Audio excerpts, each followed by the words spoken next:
Hello everyone, আসসালামু আলাইকুম। কেমন আছো তোমরা?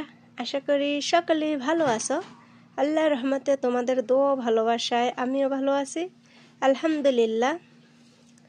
দূর দূরান্ত দেশ বিদেশ যে যেখান থেকে আমার ভিডিওটি দেখতেছো, অবশ্যই একটা লাইক দিয়ে ভিডিওটি দেখা কন্টিনিউ করবে, কারণ তোমাদের একটা লাইক আমাকে অনেক দূর পর্যন্ত এগিয়ে নিয়ে যেতে সহায়তা করবে। ধরো ঈদ চলে আসছে, সে হিসেবে তো ঘর দুয়ার অবশ্যই একটু পরিষ্কার পরিচ্ছন্ন করতেই হয়। আর পরিষ্কার বলতে সেরকম কিছুই না, এগুলো তো সারাক্ষণই পরিষ্কার করতে হয় বা সব সময় মুছে রাখতে হয়, তো সেরকমভাবে শেয়ার করা হয় না। তো ঈদ উপলক্ষে হচ্ছে আমি আবার একটু ভালো করে সব কিছুই ফার্নিচারগুলো পরিষ্কার করে নিলাম। তোমরা অনেকেই অনেক আগে থেকেই পরিষ্কার পরিচ্ছন্ন রুম পরিষ্কারের ভিডিও দিয়ে দিয়েছ, কিন্তু আমার একটু লেটই হয়ে গেছে। তো এখানে আমি আছি ঘর ক্লিন করতে, আর এখানে আমার ছেলে বলতেছে আম্মু দাও আমি পরিষ্কার করবো, আমি কাজ করব, তুমি কাজ করবা না। ও হচ্ছে আমাকে কাজ করতে দিচ্ছিল না। তো যাই হোক, মা ছেলে দুজনে মিলেই হচ্ছে রুমে জিনিসপত্র আসবাবপত্রগুলো একটু ক্লিন করে নিয়েছি। দেখো কাজ করতেছো। তো যাই হোক, এটা হচ্ছে 29 রমজানের ইফতার। 29 রমজানে আর সেরকম কোনো ইফতারি বানাই নাই। তো ইফতারে আমার ছেলে ইফতারটা তৈরি করেছিল, ও হচ্ছে এক গ্লাস পানি নিয়েছে, শরবত বানাইছে, আর হচ্ছে কয়েকটা খেজুর ধুয়ে রাখছে। এগুলো হচ্ছে বার্গারের ভিতরের মাংসটা, মানে যে ফুলটা থাকে আর কি। তো এটা হচ্ছে আব্দুর রহমানের বাবা প্যাকেট কিনে নিয়ে আসছিলো বাসায় বার্গার বানানো। আমি আর হচ্ছে বার্গারটা বানাবো না। বার্গারটা এই মাংসটাকে হচ্ছে আমি এমনিতেই তেলে ফ্রাই করে দেন হচ্ছে সস দিয়ে আমরা খেয়েছি। তো এখানে হচ্ছে আব্দুর রহমানের বাবা হাফ কেজি বড়ি নিয়ে আসছিল। বড়িগুলো কিন্তু প্রচুর মিষ্টি ছিল, মানে কিনা বড়ইও যে এত মিষ্টি হয় সেটা মানে সৌদি আরবে এসে খাওয়ার পর বুঝতে পেরেছি। তো আমি হচ্ছে ভালো যে বড়িগুলো, ওই বড়িগুলো হচ্ছে আমি এই হাজিটাতে বেছে রেখে দিব। আর যেগুলো একটু নরম বা নষ্ট টাইপের ওগুলো হচ্ছে ধুয়ে মাছেলে মিলে এখনই খেয়ে ফেলবো, কারণ ওইগুলো তো রাখা যাবে না। তো আমার ছেলে হচ্ছে আমাকে সাহায্য করতেছে কাজে। যে কোনো কাজ করতে গেলে আমার ছেলে হচ্ছে আমাকে এসে বলবে দাও আমি করে দিই, আমি করে দিই। তুমি কাজ করতে পারবা না, আমাকে দাও, আমি সুন্দর করে করে দেই। মানে আমি কাজ করতে পারবো না, ও আমাকে সুন্দর করে করে দেবে। তো যাই হোক, আমি কিন্তু আমার কাজের টাইমে ওকে সরাই না, কারণ ও শিখুক, ছেলে তো কি হয়েছে, কাজ তো অবশ্যই সবার জানা উচিত। তো ইফতার করে দেন হচ্ছে আমরা একটা শপে চলে আসছি। আমার একটা বিছানা ঝাড়ুর প্রয়োজন ছিল। বিছানা ঝাড়ু দিতে হলে তো অবশ্যই ঝাড়ুর দরকার হয়। তা বাংলাদেশে তো হচ্ছে নারিকেলের শলা দিয়ে ঝাড়ু বানায়, কিন্তু এখানে তো আর সেরকম হয় না।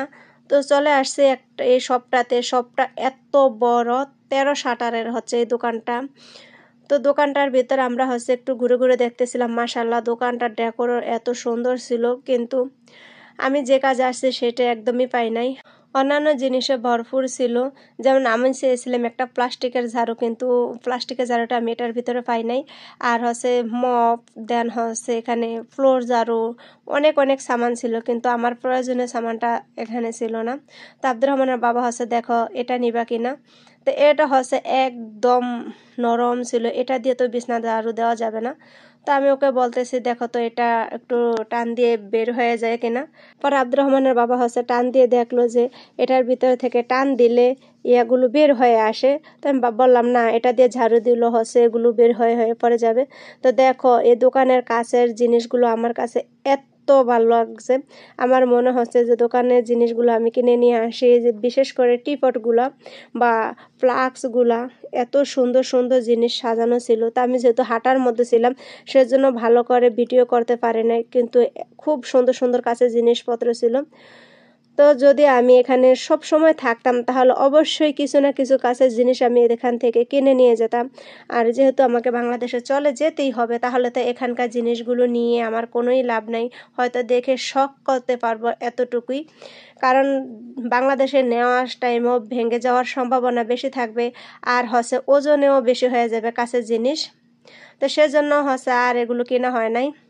তো এই দোকানে হচ্ছে একটা তেল নিতে আসছি। তা আমি যেই অনিয়ন তেলটা ইউজ করছি সেই তেলটাই হচ্ছে এই দোকান থেকে নিব। ওই তেলটা হচ্ছে আমাদের দোকানে নাই, সেজন্য হচ্ছে অন্য দোকান থেকে কিনতে চলে আসছি। তো তো আব্দুর রহমানের বাবা হচ্ছে আমাকে বড় একটা অনিয়ন তেল দিয়েছে। তো আমি বলতেছি না, এটা আমি নিব না, এটা ইউজ করতে করতে 5-6 মাস লেগে যাবে। তো যদি 5-6 মাস লেগে যায় তাহলে হচ্ছে এই তেলটার গুণগত মানটাও কমে যাবে, আমি এটা দিয়ে কি করব। তারপর ও বলতেছে দেখো বড়টার প্রাইস হচ্ছে মাত্র 15 রিয়াল আর ছোটোটার প্রাইস হচ্ছে 20 রিয়াল, ডিসকাউন্ট আছে বড়টা, তো বড়টাই নিয়েছি। তা আব্দুর রহমানকে যেহেতু আমাদের দোকানে রেখে গেছি, এসে দেখি আমার ছেলে হেঁটে হেঁটে দোকানটাকে পায়চারি করছে, মানে বেচা কিনা করতেছে। পাশের দোকানের লোকেরা বলতেছিল ভাই আপনার ছেলে তো মাশাআল্লাহ বসে বসে দোকানদারি করছে আপনার ছেলে। ওর বাবা তো খুশি, বলতেছে দেখতে হবে না কার ছেলে বাপকা বেটা। তো যাই হোক, ওনার সাথে কতক্ষণ দুষ্টামি করছে, মজা করছে হচ্ছে আব্দুর রহমানের বাবা ছেলেকে নিয়ে। তো ও হচ্ছে এগুলো ঘুরে ঘুরে দেখতেছে। ও তো বেশিরভাগ দোকানে আসে না, মাঝে মধ্যে আসে, হয়তো 15 দিনে একবার দোকানে আসে এরকমভাবে। তো যা যা প্রয়োজনীয় জিনিস ছিল ও তো নিয়েছে। আর হচ্ছে ওর পছন্দের চকলেট জুস সেগুলো তো খাইছে। আর ও দোকানে যখন আসে তখন কিন্তু ওকে অনেকেই অনেক কিছু দোকান থেকেই কিনে দেয়, অনেকেই অনেক কিছু গিফট করে ওকে ভালোবেসে। তো আমি হচ্ছে বাসায় বিরিয়ানি রান্না করেছি, সেজন্য হচ্ছে ওর আব্বু আমাকে বলতেছিল দেখো কোকা কোলা নেবা নাকি 7 আপ নেবা। তো আমি হচ্ছে আব্দুর রহমানকে বললাম যে এখান থেকে একটা 7 আপ বাইর করো, তো একটা 7 আপ নিয়ে এসেছি। তো বন্ধুরা আমার ভিডিওটা এ পর্যন্ত। আমার ভিডিওটা যদি ভালো লেগে থাকে তাহলে অবশ্যই লাইক করবে, কমেন্ট করবে, চ্যানেলটা সাবস্ক্রাইব করে আমার পাশে থাকবে। আল্লাহ হাফেজ।